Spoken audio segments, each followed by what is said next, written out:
চুলটাও তো বড় হয়ে গেলে কি যে করা যায়। আরে এবার যদি চুলটা কাটে তাহলে তোমার আরো দেরি হয়ে যাবে। এ ভগবান যাতে না কাটে, না যেন কাটে, না যেন কাটে, কাটিলে মোর শেষ। না না দেখ চুলটা কাটে দে। দাদা চুল কাটিবা হবে?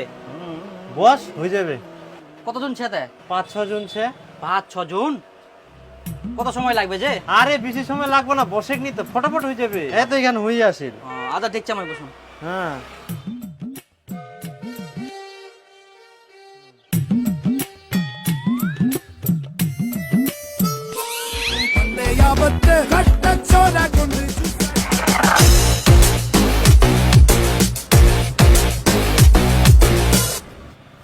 বস বস বস, আয় আয় তাড়াতাড়ি আয়।